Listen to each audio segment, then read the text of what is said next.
ជម្រាបសួរបងប្អូនខ្មែរទូទាំងពិភពលោកនិងជម្រាបសួរថាដឹកនាំទាំងពីរខ្ញុំសូមលើកវីដេអូបពប្រឆាំងយកមកបកស្រាយបន្តិចណាហ្នឹងហើយ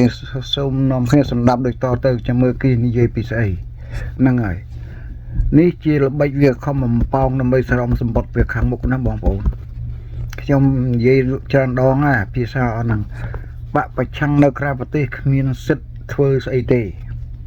អត់មានអំណាចទេគឺវានិយាយគឺដើម្បីស្រោមសម្បត្តិវានៅអនាគតខាងមុខនេះនឹងសូមសម្រាប់ដូចតទៅទៀតណា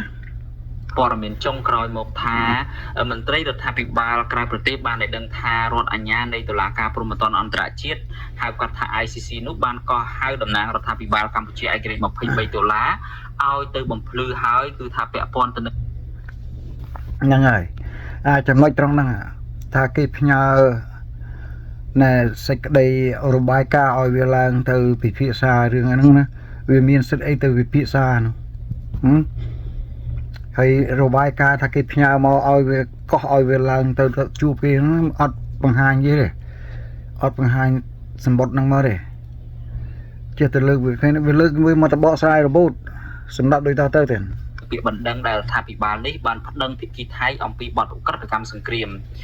តំណាងរដ្ឋាភិបាលកម្ពុជាឯករាជ្យ$23ចាត់ទុកថានេះគឺជាដំណឹងល្អសម្រាប់ប្រជាពលរដ្ឋខ្មែរដែលរងគ្រោះពីសង្គ្រាមឈ្លានពានកន្លងទៅបាទយើងប្រកុលនីតិនេះជួលោកហេងស្រស់រាយការណ៍ពិស្ដារជួលោកនាងដូចតទៅក្រោយរដ្ឋាភិបាលកម្ពុជាឯករាជ្យ$23ដាក់ពាក្យបណ្ដឹងទៅតុលាការព្រហ្មទណ្ឌអន្តរជាតិហៅកាត់ថា ICC អស់រយៈពេល5ខែរួចមកខាងរដ្ឋអាជ្ញានៃតុលាការព្រហ្មទណ្ឌអន្តរជាតិ ICC បានកោះហៅតំណាងរដ្ឋាភិបាលកម្ពុជាឯករាជ្យ$23ឲ្យទៅជួបដើម្បីជជែកពាក់ព័ន្ធនឹងបណ្ដឹងដែលបានប្តឹងមេដឹកនាំថៃនិងយោធាថៃអំពីឧក្រិដ្ឋកម្មសង្គ្រាមដោយសារយោធាទេ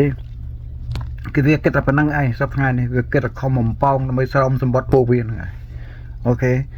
អញ្ចឹងខ្ញុំសូមប្រាប់បងប្អូនអូខេគឺមិនត្រូវស្ដាប់ពួកវាទេពួកវានឹងគឺធ្វើអីក៏ដោយបាយស្រោមសម្បត្តិដែរពួកក្រៅប្រទេសនេះណា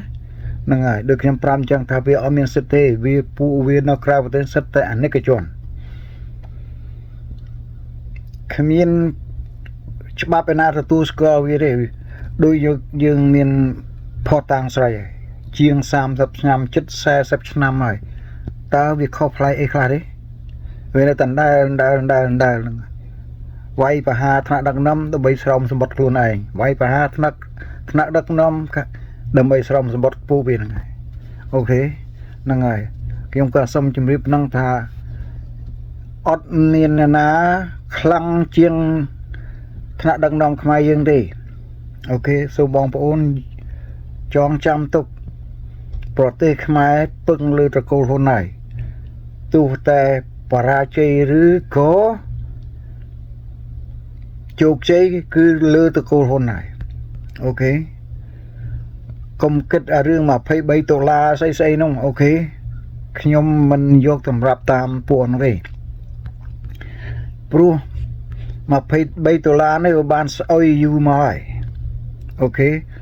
អ្វីក៏ដោយសិតតែកលល្បិចរៀងខ្លួនក៏ប៉ុន្តែការជាក់ស្ដែងគឺយើងមើលត្រកូលហ៊ុនទៅបានហើយសូមក្មួយចំនួនក្រោយនេះណាអូខេមើលតាមដានសភាពការតាមដានប្រវត្តិសាស្ត្រតាមដានសង្គមជាតិអូខេតាមដានប្រវត្តិសាស្ត្រហ្នឹងណាពួកក្មួយត្រូវឲ្យយល់ថាថ្នាក់ដឹកនាំមួយណាក្រាន់បើជាមួយណាអូខេតាមដានសង្គមជាតិតើប្រជារាស្ត្ររស់នៅក្នុង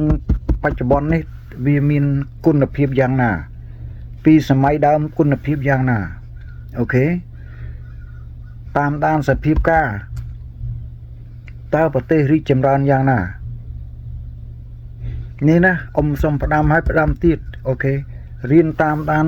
ប្រវត្តិសាស្ត្រខ្មែរសង្គមជាតិសភាពការនោះទៅក្មួយ